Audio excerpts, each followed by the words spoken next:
The real issue is what I've said in the reports and what I've written true or not? Is it accurate or not?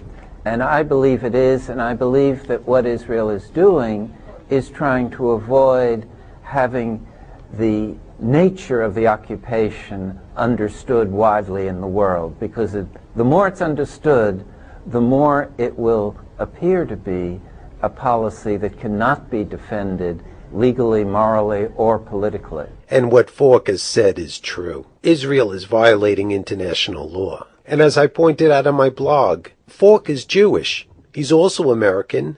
And look what Israel does to him. Mainstream media is unwilling to report these things. You can see a link in the video description. Is it not a fact that for 40 years, Israel has been violating international law?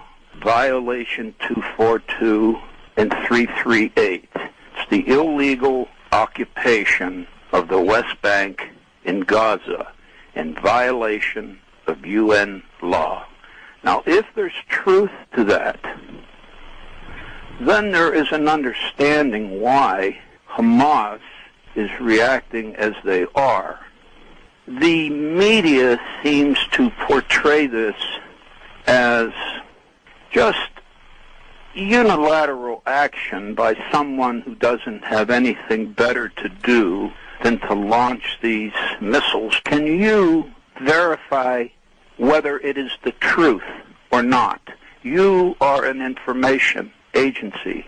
You provide information to the American public. If Israel is violating international law, why is that kept from the information media? With regard to these rockets that Hamas has been firing at Israel futilely, why don't we talk about what happened prior to that? How Israel basically bombs Gaza at will and has broken the truce repeatedly in the past. American media never brings that up.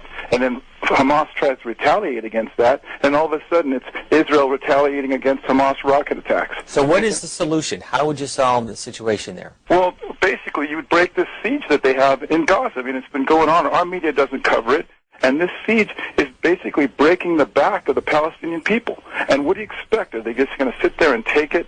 They try to fight back in whatever futile way they can. But our media has it with Israel using disproportionate force like they are, and the Palestinians, responding supposedly to the Palestinian rocket attacks. What's really going on are the Palestinian rocket attacks a response to what Israel's done multiply to break the truce and impose this medieval siege on them.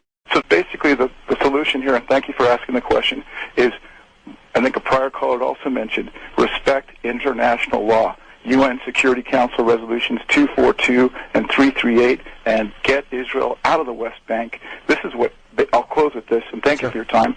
This is the backbone of our terror problem. This is why we were attacked tragically on 9/11 and earlier at the World Trade Center in 1993, supporting what Israel is doing, like they're doing in Gaza now, using our airplanes, our helicopters, and we paid billions of dollars for this, and it's infuriating the Muslim Arab world, and that's why we had 9/11, and the U.S. media doesn't report that either. Okay, thank you. Appreciate the call.